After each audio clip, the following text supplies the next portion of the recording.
Welcome to a new topic. Today we will study a very important topic, and that's gender. In general, gender in Spanish is feminine, masculine, and neutral. We won't talk about neutral in this set of videos. We will be talking today about feminine gender. Nouns that are feminine by definition. It's very simple the way to think about the gender. Focus on the last letter or the last syllable in some cases. So most nouns ending in a are feminine, like mesa, silla, comida, casa, cama, ventana, puerta. Right? All those words are feminine.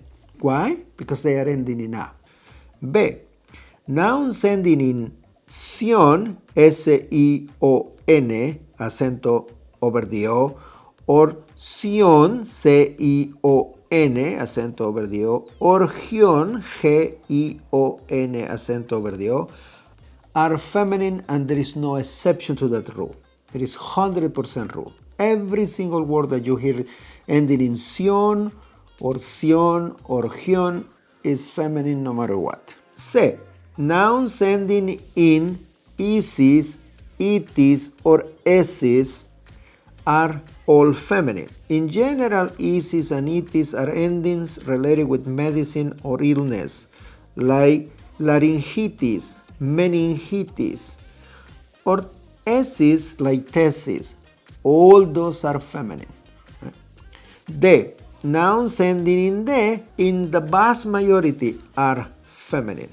So you don't have to worry much, because if there is an exception, will be probably one word, right? A. Most nouns ending in zeta are feminine, but there are some exceptions there as well, but not as many as the words ending in a. So with that in mind, let's focus on the exception of nouns ending in a that are not feminine, but masculine or neutral.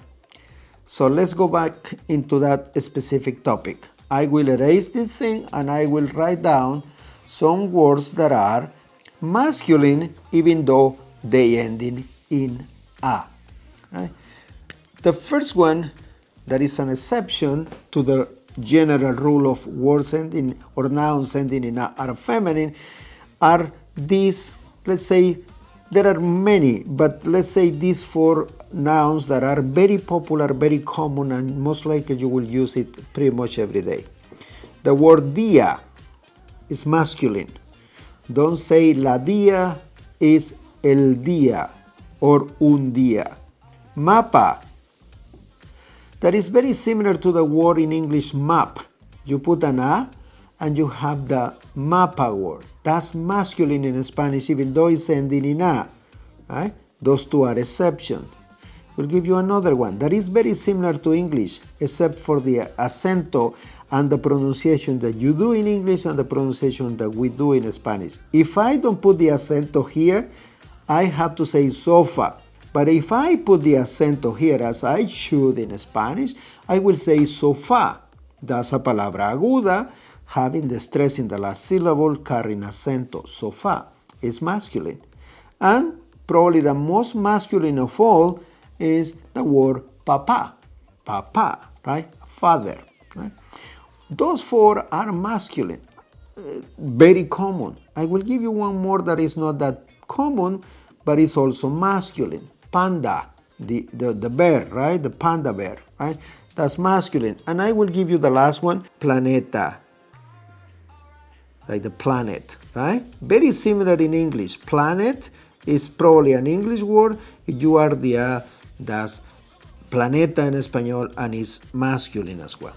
Dos, and this is very important, words ending in ma that are Greek origin. And you may say, I don't know Greek. Me neither.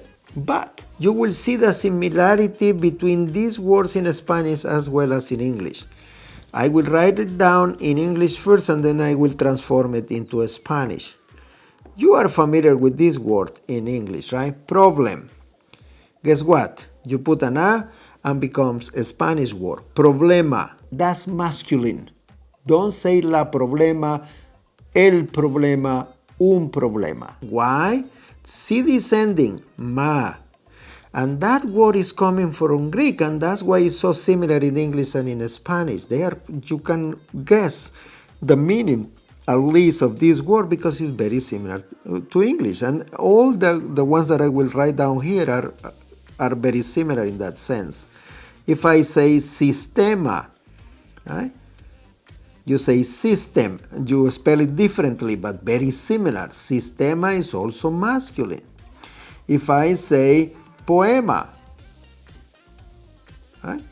Very similar. If I don't put the A, it's an English word, poem. Right? With the A, becomes a Spanish one, and thus poema is masculine. If I say programa, if I don't write the A, it's an English word, but once I put the A, becomes a Spanish word. And the last one that I will write down is quite similar, not exactly the same spelling, but quite similar. Tema. I guess in English you say theme. Right?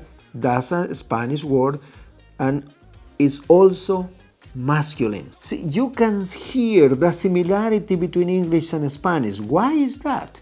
Because all those words in English and in Spanish are coming from the same root, Greek language. So what is the root?